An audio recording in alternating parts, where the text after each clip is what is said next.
est réputé pour être celui qui a fait brûler Rome afin d'y faire construire un palais digne des plus grands rois. Néron voulait prouver qu'il était un dieu. On lui attribue souvent le nombre 666, symbole de Satan dans le Nouveau Testament. Son nom est associé à l'un des plus grands désastres de la Rome antique. Mais ce personnage cruel cacherait-il un autre visage ?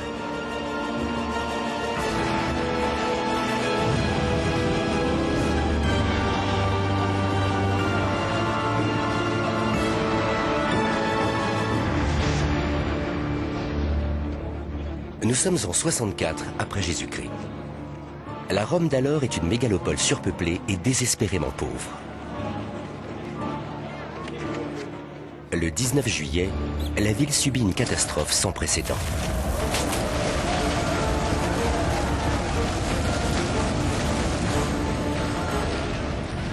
Une étincelle embrase le cœur de l'Empire.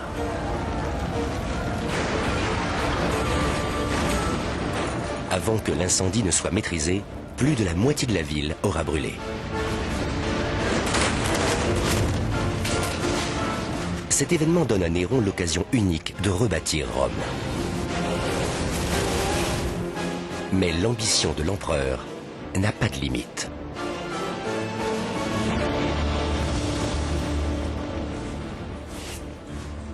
Néron se trouve dans sa villa du bord de mer lorsque l'incendie se déclare.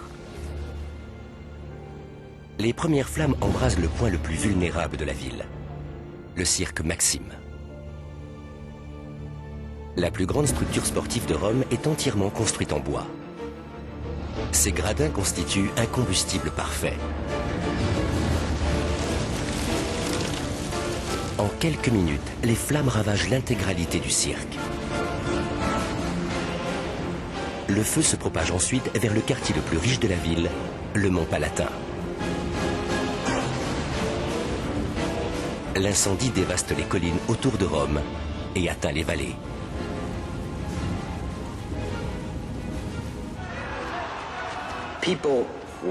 Les gens fuyaient leurs maisons, leurs immeubles. Ils hurlaient et essayaient de se retrouver. Ils appelaient à l'aide et tentaient de secourir ceux qui en avaient besoin.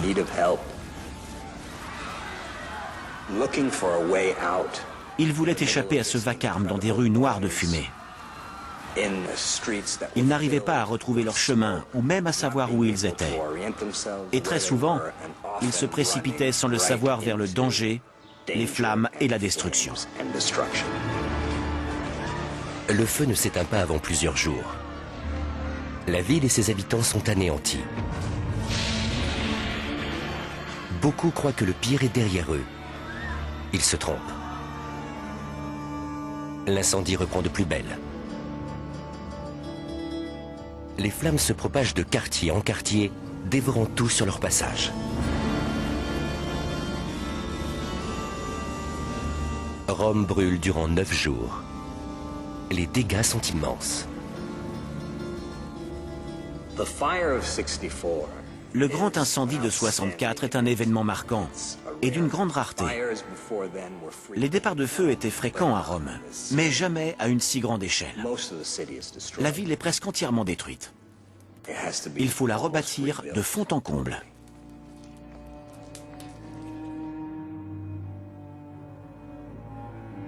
Trois des 14 quartiers que compte Rome sont totalement détruits. 7 autres ne sont plus que des champs de ruines. Seuls les 4 derniers sont intacts.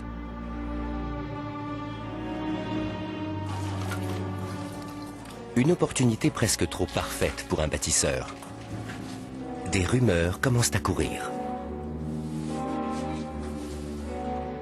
Certains disent que l'empereur est à l'origine de l'incendie.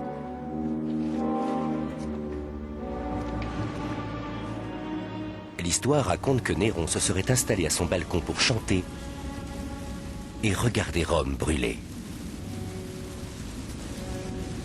Mais comme souvent quand il est question de Néron, il est difficile de différencier la légende de la réalité.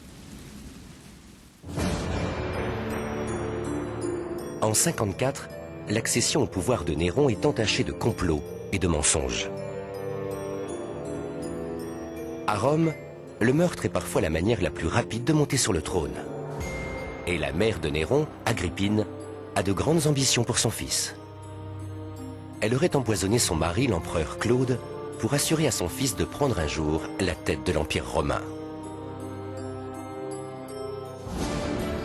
Néron accède ainsi au pouvoir. Il n'a que 17 ans lorsqu'il est couronné.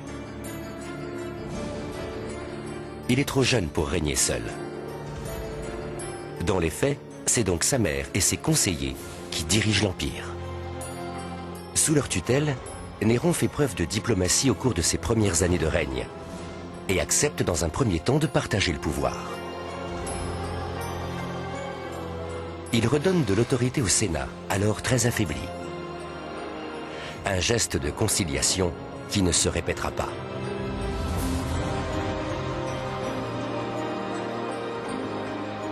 Néron veut gouverner seul.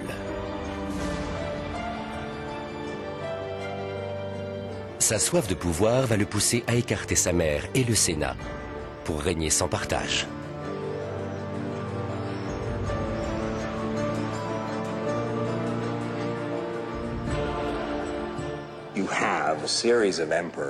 Toute une série d'empereurs ont abusé de leur position. Tibère, Caligula, même Claude dans une certaine mesure, et bien entendu Néron. Néron veut régner en maître absolu et se concentrer sur ses plaisirs.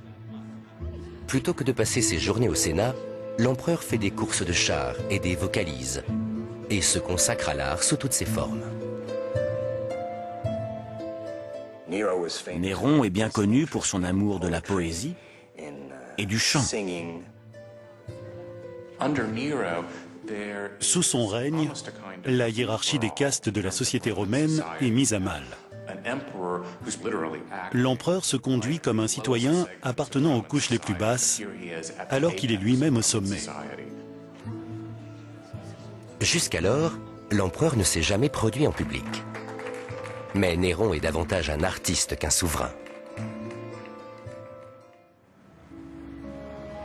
Les penchants créatifs de l'empereur s'étendent à l'architecture et à la décoration. Bâtir devient l'une de ses ambitions artistiques les plus chères. Tous les empereurs ont doté la ville de monuments publics. Ceux bâtis par Néron rivalisent avec les plus imposants. L'une de ses plus grandes contributions sera la construction d'immenses thermes. Leur architecture est très simple, mais révolutionnaire. Cette époque est riche en innovations architecturales. Les constructeurs engagés par Néron développent de tout nouveaux plans pour les thermes avec une structure parfaitement symétrique. Les thermes de Néron lui ont valu une place dans l'histoire. Il semble que tous les thermes impériaux qui ont suivi se soient inspirés de ceux-ci. Donc, les thermes de Trajan, les thermes de Caracalla et les thermes de Dioclétien descendent tous directement des thermes de Néron. Les thermes jouent un rôle essentiel dans la vie sociale romaine.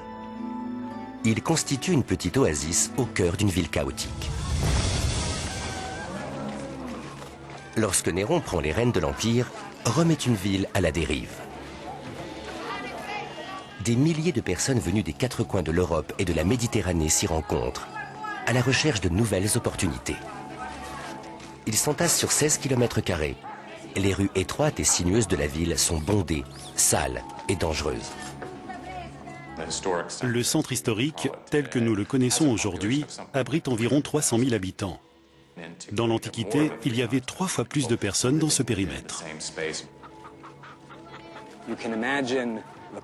Vous pouvez vous imaginer la foule, le bruit, les odeurs dans tous ces lieux où les gens tenaient leurs échoppes.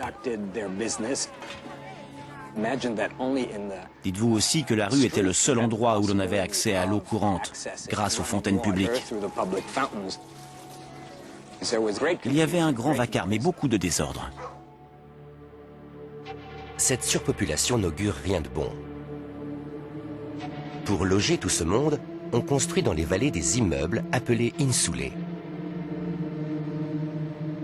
Ces bâtisses de 7 ou 8 étages représentent un danger pour la ville tout entière.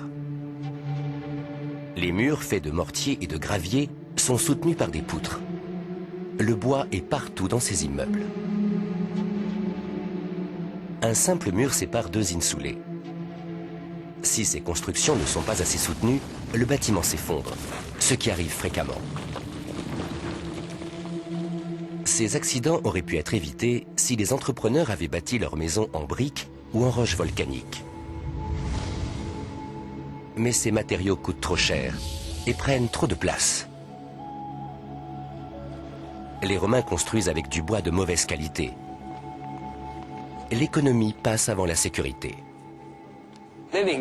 Vivre dans les quartiers pauvres de Rome était une épreuve et pouvait s'avérer dangereux.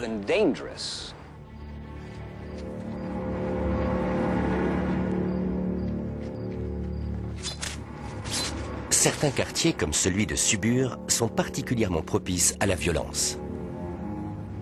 Le danger est partout, surtout en cas d'incendie. Il arrivait très souvent qu'un incendie se déclare après avoir atteint le bois de construction d'une maison et se propage rapidement à tout le quartier. Dans la cité antique, on recense jusqu'à 100 incendies par jour.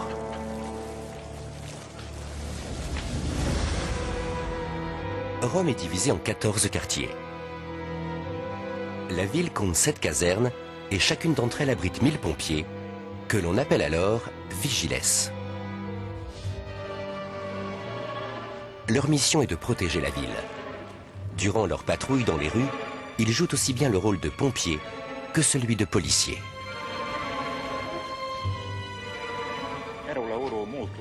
C'était un métier extrêmement dangereux. Les pompiers n'étaient pas bien équipés pour lutter contre le feu. Les incendies se propageaient toujours sur une zone très vaste à cause de la forte présence de bois dans les constructions. Quand les flammes atteignaient le premier étage d'une maison, il devenait impossible de contrôler l'incendie qui se propageait de toit en toit. Les incendies deviennent donc la bête noire de Rome.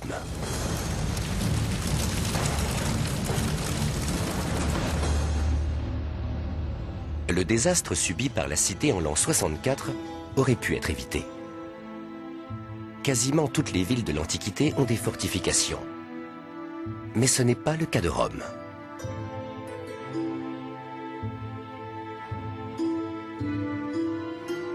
Elle est la superpuissance du golfe méditerranéen et ne craint pas les attaques. Mais les murs ne servent pas seulement à défendre la ville de ses ennemis. Les empereurs de Rome commencent à en bâtir pour protéger leurs monuments des incendies. Le forum d'Auguste est construit tout à côté du quartier de Subur.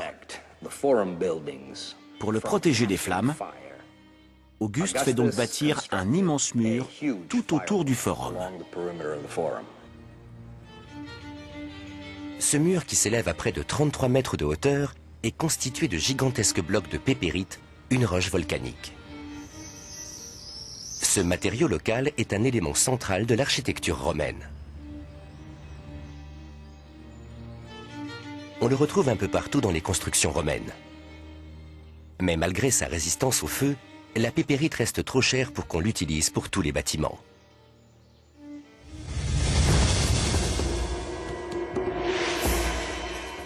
Au pied du mont Palatin, le professeur Clementina Panella a découvert des preuves de la résistance au feu de cette roche.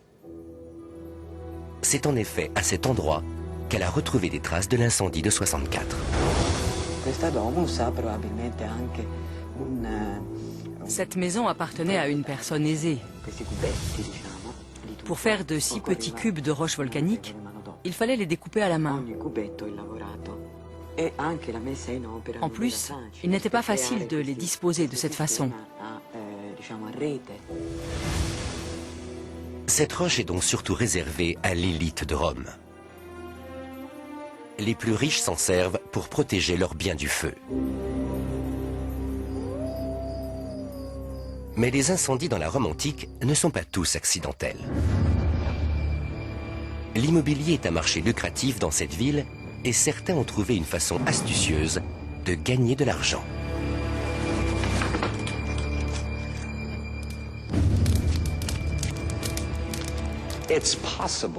Il est possible que des gens qui désiraient se procurer un terrain aient déclenché un incendie pour pouvoir racheter une propriété à moindre coût, y construire de nouveaux bâtiments et les revendre en faisant un bénéfice. Certains se demandent si l'incendie de 64 n'est pas la plus grande opération de spéculation immobilière de tous les temps. Et tandis que la ville part en fumée, la rumeur se répand. La plus grande catastrophe qu'ait jamais connue Rome n'est pas accidentelle. 40 ans plus tard, l'historien Tacite écrit « Personne n'osait combattre l'incendie, car beaucoup de gens, menaçants, défendaient de l'éteindre.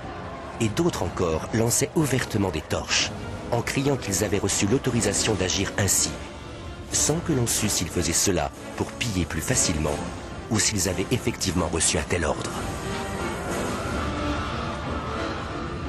Au lendemain de l'incendie, tous les yeux se tournent vers l'empereur.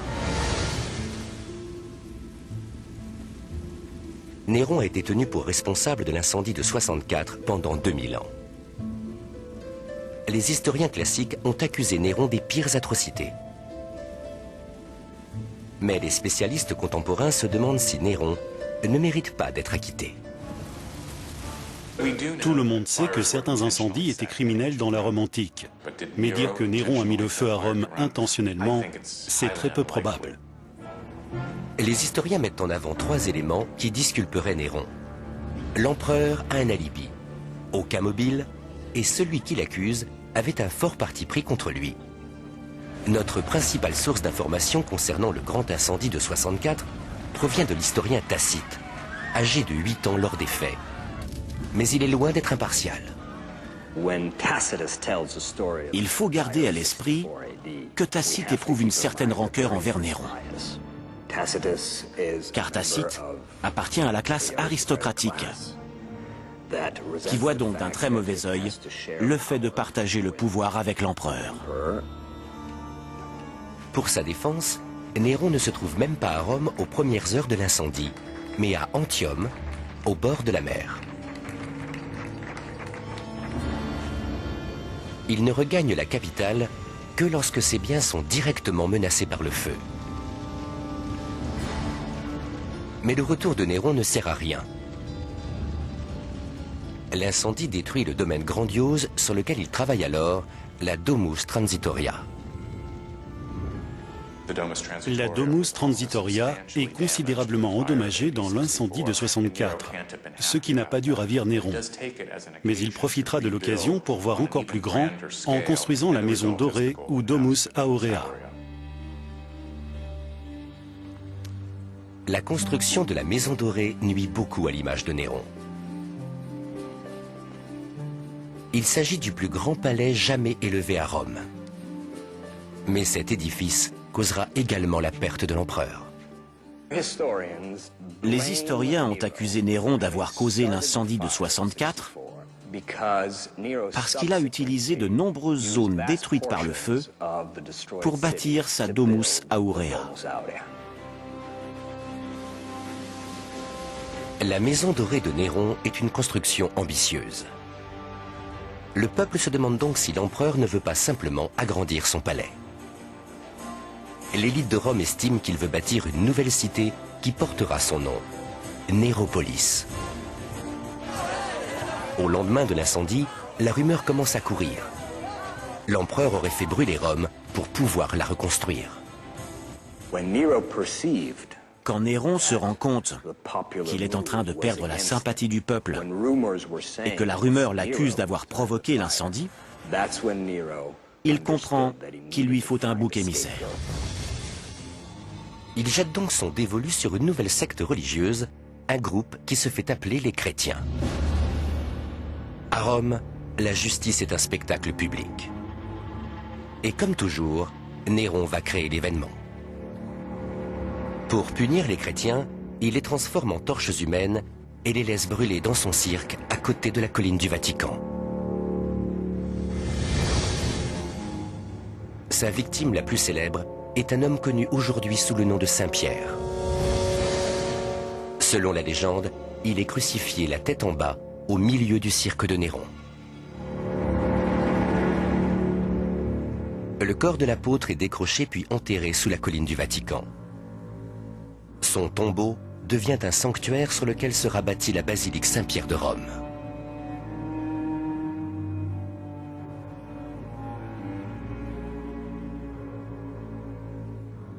Néron devient un ennemi de Dieu aux yeux des chrétiens. Mais l'empereur mérite-t-il vraiment ce titre ? Il existe une autre théorie. Les chrétiens auraient déclenché l'incendie de 64 dans le but de provoquer l'Apocalypse. Les prophéties sont légion chez les premières communautés chrétiennes. L'une d'entre elles est particulièrement sinistre. Elle annonce la destruction de la cité romaine quand l'étoile Sirius s'élèvera dans le ciel. Au premier jour de l'incendie de 64, Sirius brille au-dessus de Rome. Il est donc possible que les premiers disciples du Christ aient mis le feu à la ville pour accomplir la prophétie. Si les chrétiens ont effectivement incendié Rome, les punitions réclamées par Néron sont conformes à la loi romaine. Dans ce cas, Néron n'a pas trouvé de bouc émissaire, il a appréhendé les coupables. Mais la liste des suspects ne s'arrête pas à l'empereur et aux chrétiens. Il y a une troisième possibilité. Étant donné les techniques de construction de l'époque, la qualité des bâtiments, la quantité de bois utilisée dans chaque maison et chaque immeuble de Rome, la ville elle-même est responsable de la catastrophe de 64. À raison de 100 incendies par jour, ce n'était qu'une question de temps avant que la ville ne parte en fumée.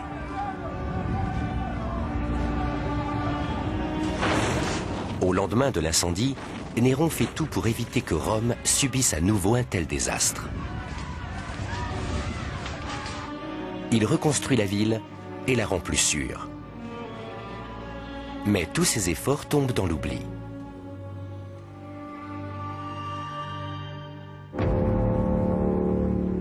Les témoins de l'Antiquité dépeignent Néron comme un fou. Mais les récits le concernant sont contradictoires.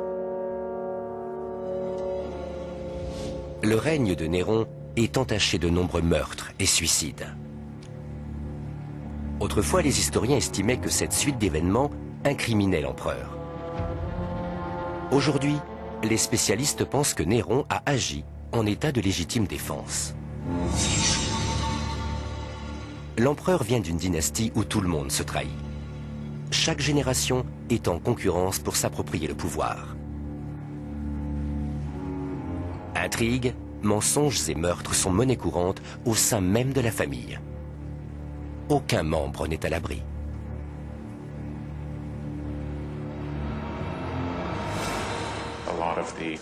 De nombreux meurtres commis dans l'entourage de Néron ont des raisons purement politiques.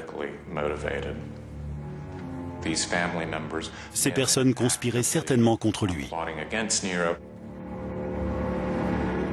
Les complots sont manigancés par les personnes les plus proches de l'empereur, et même par sa propre mère. Agrippine n'apprécie pas de rester dans l'ombre. Certains disent qu'elle intrigue pour détrôner son fils. Soi-disant pour se protéger, il commet l'impensable. Il fait tuer sa mère. D'après la légende, Agrippine aurait demandé qu'on la poignarde au ventre, là où avait été conçu Néron. Les sénateurs de Rome sont soulagés d'apprendre que l'empereur a survécu à ce complot. Mais leur soulagement sera de bien courte durée. Libéré de l'emprise d'Agrippine, Néron ne cache plus sa personnalité excentrique. Acteur, musicien et artiste au sens large, il présente ses créations au grand jour. Imaginez, l'empereur, le maître du monde, ne se contente plus de réciter des poèmes ou de jouer de la lyre. Il endosse toute une série de rôles dramatiques, souvent féminins, et passe des heures à s'y entraîner. Il est loin de jouer comme un simple amateur. Néron, l'empereur de Rome, se produit sur scène et participe à des compétitions théâtrales. L'élite romaine est atterrée, mais le peuple, lui, l'adore. Le peuple romain aime son empereur tant que celui-ci lui procure de la nourriture et des divertissements. Néron abreuve la plèbe d'argent et de jeux. Il veut obtenir la loyauté du peuple plutôt que celle du Sénat. Mais à Rome, l'empereur n'est pas un monarque absolu et l'aristocratie refuse d'être reléguée au second plan.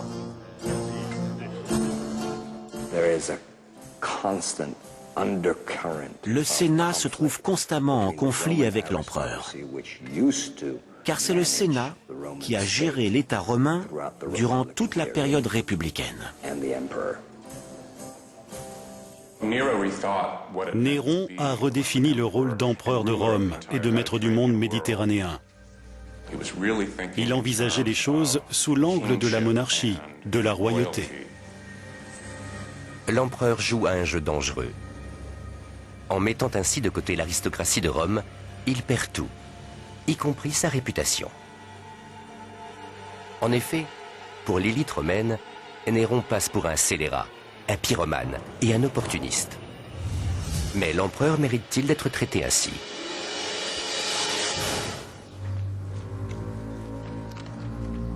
Lorsque la ville est au plus mal, Néron va se montrer à la hauteur de son rôle. L'incendie de 64 anéantit la population de Rome. Des dizaines de milliers de personnes se retrouvent sans ressources. Les gens n'avaient plus rien à manger, plus rien à boire. Ils avaient tout perdu. Il fallait leur trouver un toit. Néron met en place une opération de secours à grande échelle pour aider la population. L'empereur fait importer du grain et le vend à prix cassé. Il transforme ses propres jardins en refuge pour les sans-abri et offre des récompenses à qui déblayera les gravats.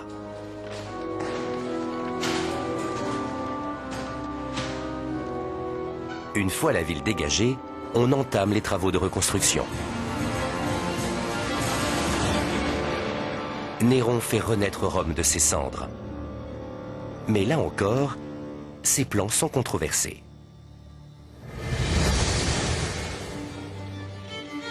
L'impact de Néron sur Rome est discutable. Certains pensent que l'empereur veut transformer la ville. D'autres disent qu'il s'approprie Rome.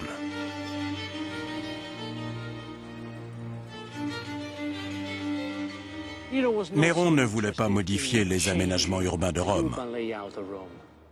Il voulait quelque chose pour lui seul. Il voulait un nouveau palais. Il voulait posséder la moitié de Rome. Et c'est ce qu'il a fait. La principale preuve existante de la reconstruction de Rome est la Maison Dorée. Les experts ont donc cru que Néron ne cherchait qu'une gloire personnelle. Mais le professeur Antonio Insalaco a retrouvé des traces d'une reconstruction à plus grande échelle. Sa découverte se cache 9 mètres sous la Rome actuelle, dans les souterrains du quartier de Trévi. C'est ici que le professeur Insalaco a trouvé une brique frappée d'un motif. Le motif date de l'époque de Néron. On utilisait déjà des briques auparavant, mais c'est réellement durant l'ère néronienne que leur production explose. Cette découverte joue en faveur de Néron. L'empereur a voulu faire de Rome une ville plus sûre. Pour empêcher un futur désastre, Néron exploite de nouvelles techniques. Après l'incendie, il impose l'utilisation de la brique et du ciment. Ce choix engendre l'apparition d'une nouvelle industrie et change pour toujours la face de Rome. Sous Néron, la production de briques atteint un niveau que l'on peut qualifier d'industriel. Les usines de briques en argile sont semblables à nos chaînes de production actuelles. Un employé moyen produit environ 60 000 briques par an.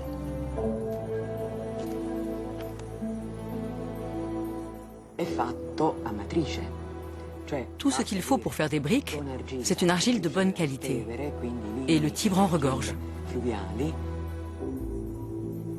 Si le secret de la fabrication des briques réside dans l'argile, celui du ciment se cache dans la puzzolane. Le professeur Gianni Ponti est à la recherche d'une carrière antique dans un quartier de la Rome actuelle.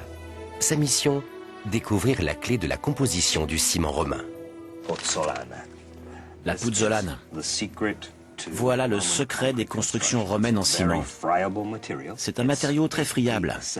Ça ressemble à du sable, même si techniquement il s'agit de cendres volcaniques. Ce sable unique peut être mélangé à de la chaux et de l'eau et durcir dans un environnement très sec. La puzzolane peut même durcir sous l'eau. Tout ceci rend le ciment très dur et très résistant et en fait donc un matériau idéal pour la construction de murs. Les nouveaux codes architecturaux instaurés par Néron changent la physionomie de Rome. Les façades avec poutres apparentes laissent place à des murs faits de briques et de ciment. Néron interdit que 2 maisons aient un mur mitoyen. Ici, on peut voir la ligne de démarcation entre 2 bâtiments. Celui au nord était une insula, celui au sud était un bâtiment public. Néron impose une limite au nombre d'étages des immeubles. Il fait élargir les rues et installe des arcades pour que les pompiers puissent atteindre les étages supérieurs. Tacite écrit « Ces changements furent bien accueillis grâce à leur fonctionnalité et à leur aspect esthétique dans la nouvelle ville. » Tacite est forcé d'admettre qu'après l'incendie, Néron a transformé la ville en une véritable capitale mondiale. Même les détracteurs de l'empereur reconnaissent son impact positif sur la ville.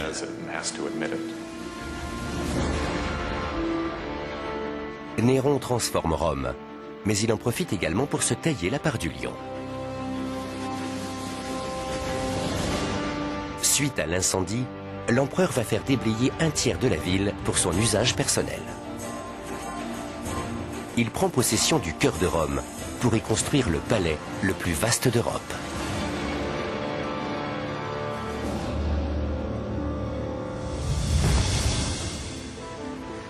L'incendie de 64 ravage ce que l'on appelle aujourd'hui la vallée du Colisée. C'est un terrain constructible de premier choix en plein cœur du centre-ville. Et Néron se l'approprie. Il y bâtit sa maison dorée, une vaste oasis constituée de jardins publics et de pavillons disposés autour d'un immense lac artificiel. Aujourd'hui, les archéologues font d'importantes découvertes sur ce site de fouilles.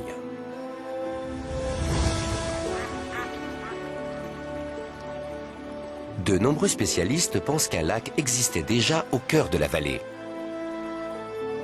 et que Néron l'a simplement entouré de chemins de promenade. Mais le docteur Rosella a trouvé encore d'autres preuves. Sous le Colisée, dans les profondeurs de l'amphithéâtre, nous avons retrouvé des maisons datant de la fin de la période républicaine et du début de la période impériale. Elles portent encore les traces du grand incendie et de la reconstruction de la maison dorée.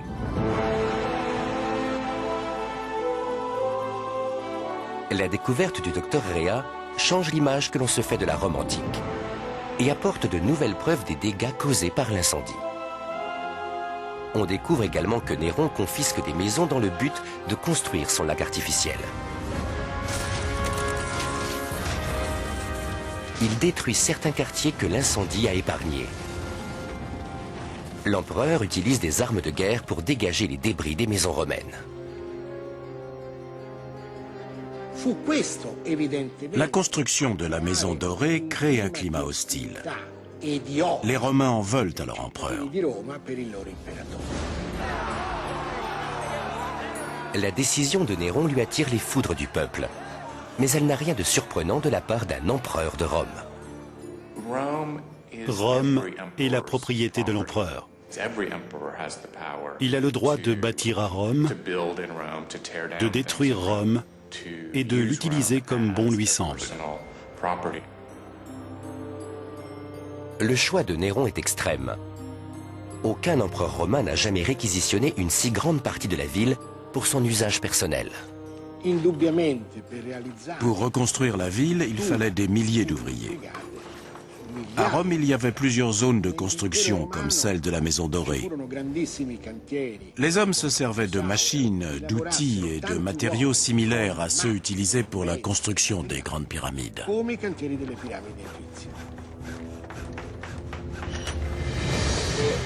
Une équipe de l'Université de Rome a récemment découvert les fondations de l'imposant palais de Néron. Nous avons trouvé les gigantesques fondations de la voie sacrée qui menait à l'entrée du palais de Néron, à la suite de l'incendie de 64. Cette découverte confirme l'existence des grands projets de Néron et les changements qu'il a apportés à la ville. Il élargit la rue la plus importante de Rome, y ajoute des arcades et la transforme en un grand boulevard qui mène tout droit à la porte de son palais.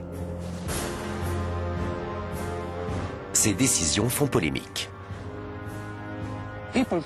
Les gens qui venaient du forum et remontaient la nouvelle voie sacrée avaient devant eux une immense entrée donnant sur le nouveau palais. Au-dessus de cette entrée, ils pouvaient voir une statue monumentale représentant Néron comme un dieu. D'une hauteur de 12 étages et entièrement recouvert d'or, le colosse de Néron est immanquable. C'est le symbole ultime du pouvoir de l'empereur. La Maison Dorée démontre la nouvelle conception du rôle de l'empereur à laquelle s'est consacré Néron.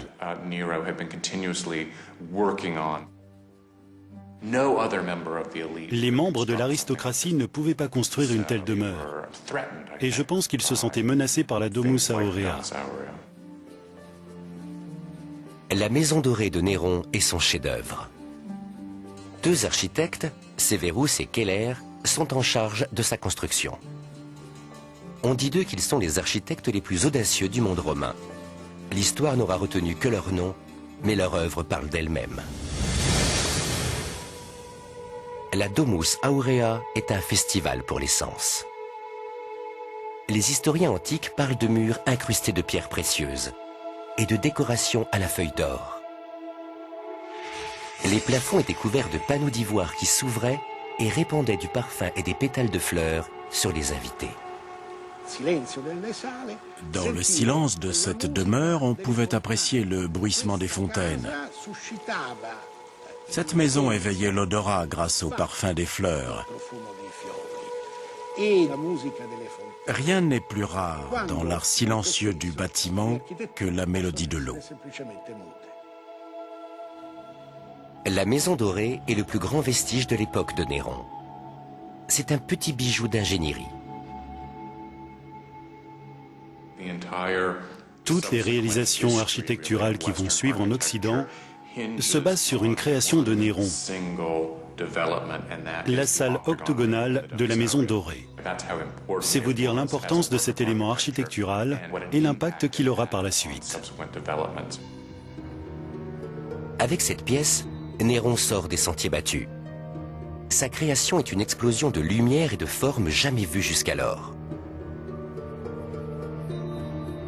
Le dôme repose sur une rotonde ouverte. Ce choix est risqué, mais pour le moins spectaculaire. Passer sous une rotonde au mur ouvert devait être une véritable surprise.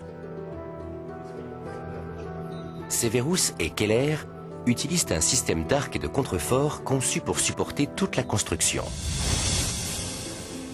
Le poids du dôme est redistribué dans les piliers grâce aux arcs à briques plates.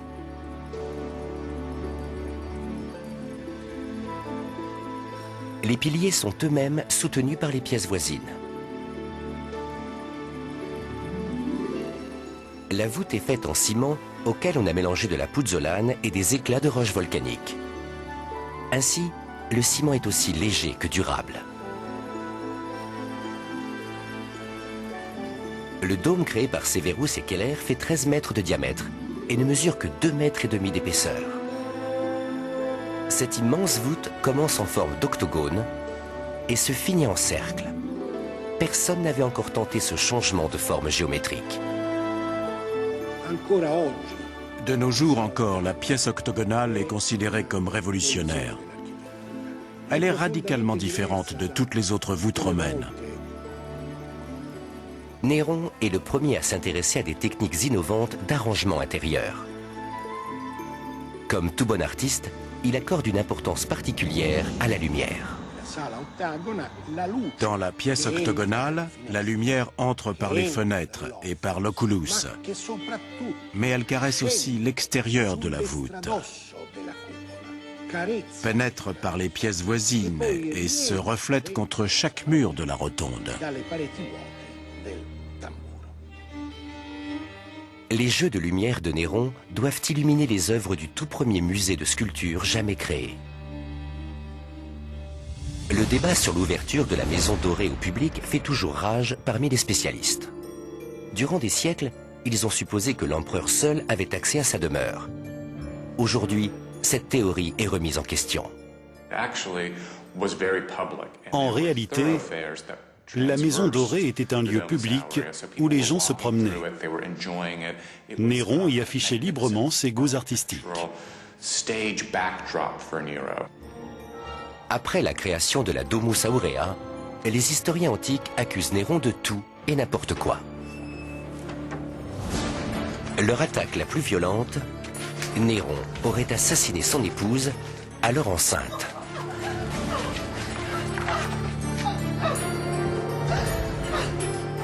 Dans un élan de colère, il l'aurait rouée de coups, jusqu'à la tuer.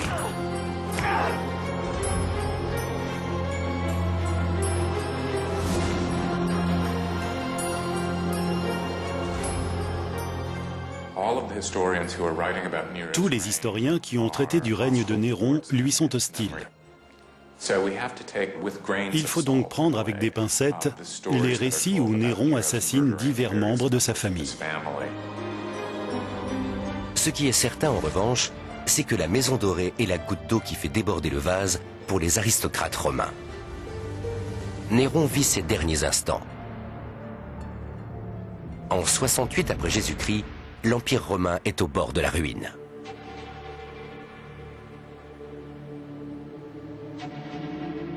La guerre fait rage en Judée et les légions essuient des révoltes à l'ouest.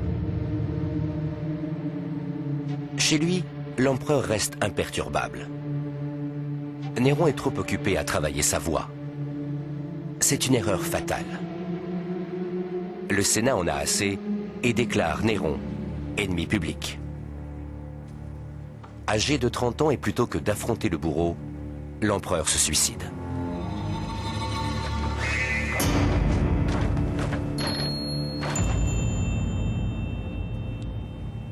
Selon la légende, Néron est théâtral jusqu'au bout. Dans son dernier souffle, il aurait déclaré « Quel artiste périt avec moi ?» Durant des siècles, des hommes rendront hommage aux plus controversés des empereurs romains.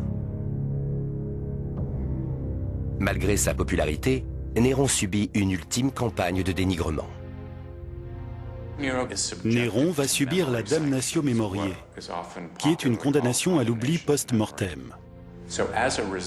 Ses actions seront donc manipulées pour être toujours montrées sous un jour négatif. Les nouveaux dirigeants de la cité vont tout faire pour jeter Néron dans l'oubli. Mais en fin de compte, son influence sur Rome prévaudra. Après le décès de Néron, le pouvoir revient finalement à Vespasien, le premier empereur de la dynastie des Flaviens. Comme tous ses prédécesseurs, Vespasien lance un projet architectural. Il faudra 3 empereurs de la dynastie flavienne avant qu'il ne soit achevé. Ils bâtissent le plus grand amphithéâtre du monde. Et ils ont choisi de l'installer sur le lac de Néron. Le message est clair. Les Flaviens rendent Rome aux Romains. Le Colisée a été bâti pour rendre au peuple romain ce territoire que Néron s'était réservé. Le Colisée doit aussi ramener l'ordre dans la société romaine. Les sièges sont rangés par caste sociale. L'élite est au plus près de l'action. Les plébéiens et les esclaves sont tout en haut. Néron a inversé l'ordre des classes sociales romaines. En construisant le Colisée, les Flaviens tentent de remettre de l'ordre dans la hiérarchie sociale traditionnelle. Les spectateurs n'ont qu'à regarder de l'autre côté de l'arène pour voir où il se situe dans la société romaine. Paradoxalement, le Colisée ne porte plus le nom de ses créateurs. Dans l'Antiquité, il s'appelait l'amphithéâtre Flavien. Aujourd'hui, son nom lui vient d'une création néronienne. Au IIe siècle après Jésus-Christ, le colosse de Néron est déplacé. On l'installe sur un piédestal à côté de l'amphithéâtre Flavien. Au Moyen-Âge, les Flaviens sont tombés dans l'oubli. L'amphithéâtre s'appelle désormais le Colisée, en raison du colosse qui se dresse juste à côté.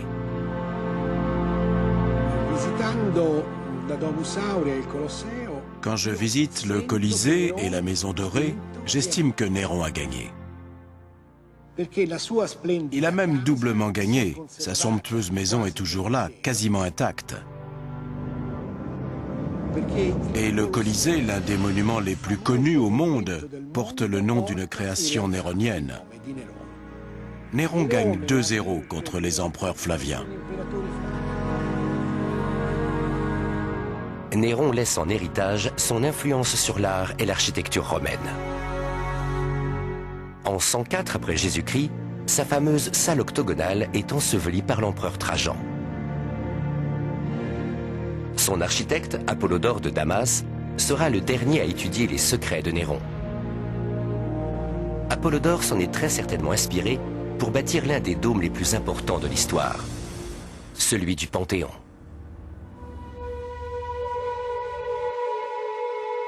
Les murs du tympan du Panthéon ne sont pas très solides. Il fera donc reposer le dôme du Panthéon sur 8 piliers, comme dans la salle octogonale. Un système d'arcs répartit le poids du dôme sur les piliers. Cette construction s'inspire certainement de la Maison Dorée. Comme pour le Colisée et le Panthéon, l'influence de Néron sur Rome est toujours très présente, même après sa mort. Ses efforts pour lutter contre les incendies ont été poursuivis. Les briques et le ciment deviennent la marque de fabrique des constructions romaines. Cette technique innovante conservera les bâtiments intacts, même après la chute de l'Empire.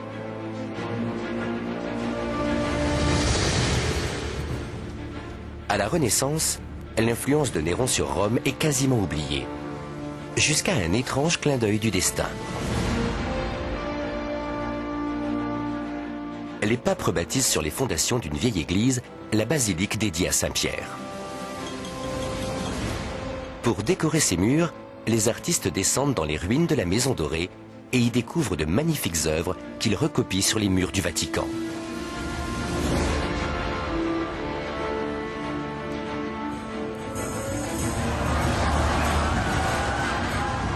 On dit que les incendies offrent de nouvelles opportunités aux bâtisseurs. Celui de 64 a changé le visage de Rome à jamais. L'homme qui l'a bâti demeurera certainement à jamais un mystère. Nous ne saurons probablement jamais qui était le vrai Néron. Mais je pense que son empreinte sur Rome reste indélébile à bien des égards. Elle est toujours là, à la vue de tous. La transformation de Rome est le plus bel héritage laissé par Néron. Aujourd'hui encore, on peut contempler les vestiges de cette cité antique, glorieuse et puissante.